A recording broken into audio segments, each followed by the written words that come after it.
ले जाएंगे। आप अभी जहाँ पे खड़े हो, ये पहले सीहाड़ गांव था। नाथ द्वारा इनके आने से पड़ा। औरंगजेब का जब हमला हुआ, मथुरा वृंदावन गिरिराज जी वहां से ये पलायन करते करते इस गांव में आए।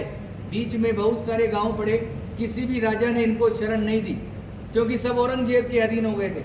आपने बुक और पुस्तकों में पढ़ा है, मेवाड़ कभी किसी का गुलाम नहीं रहा है। यहाँ आते आते इस गांव में रथ का पहिया मिट्टी में फंस गया, ना तो आगे जाए और ना ही पीछे जाए। ये है गंगाबाई, जो श्री कृष्ण से रूबरू बात करती थी। पीछे हैं ब्रिजवासी, ये है पंडित दामोदर जी, और ये मेवाड़ के राजा राज सिंह। यहाँ से 28 किलोमीटर दूर एकलिंग जी महादेव का मंदिर है। ये महादेव से डायरेक्ट बात करते थे, जैसे गंगाबाई श्री कृष्ण से बात करती थी, वैसे ये डायरेक्ट महादेव से बात करते थे। जब इस गांव में रथ का पहिया मिट्टी में फंसा, तो गंगाबाई ने श्री कृष्ण से पूछा, प्रभु क्या लीला है आपकी, ना तो रथ आगे जा रहा है ना पीछे जा रहा है। तो श्री कृष्ण जी का जवाब आया, मैं किसी के कारणवश यहाँ आया हूँ, यहाँ के राजा को बुलाया जाए और मेरे लिए मंदिर का निर्माण किया जाए।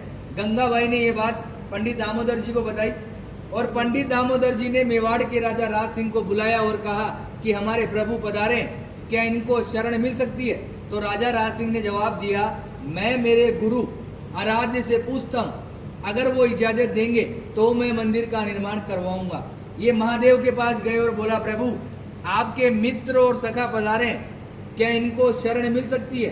तो भोलेनाथ ने एक सुंदर सा जवाब दिया, मेवाड़ की जनता अगर इसके नखरे उठा ले तो ही इसी को रोकना है, अन्यथा जाने देना है, क्योंकि ये अलग अलग श्रृंगार करता है, 8 समय की झांकियां लेता है और अलग अलग भोग लेता है। घूम फिर के ये बात गंगाबाई के पास आई, और गंगाबाई ने श्री कृष्ण को बताया, प्रभु आपके लिए तो महादेव ऐसा ऐसा बोल रहे हैं। तो इन्होंने भी एक सुंदर सा जवाब दिया कि वो है भोला, नाम से भी बोला है, काम से भी बोला है। उसको तो 2 रुपए की राख लगाकर बैठा दो तो बैठा रहेगा, मगर मेरे नखरे वो जानता है। मैं मेवाड़ की जनता को वचन देता हूँ, मैं यहाँ का जल भी ग्रहण नहीं करूँगा।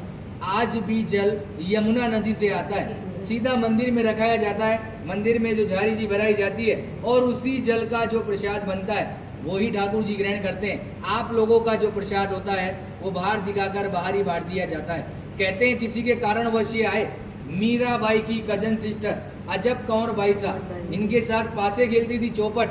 श्री कृष्ण को पता थी कि आज मेरे साथ ये पासे क्यों खेल रही है, मगर श्री कृष्ण जी जान चला के हारते गए और अजब कंवर बाई साहब को जिताया और बोला कि मांग तुझे क्या चाहिए।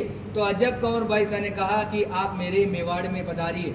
आज 350 साल हो गए ठाकुर जी को यहाँ विराजते हुए, 150 साल बाद अपन भी जीवित रहे।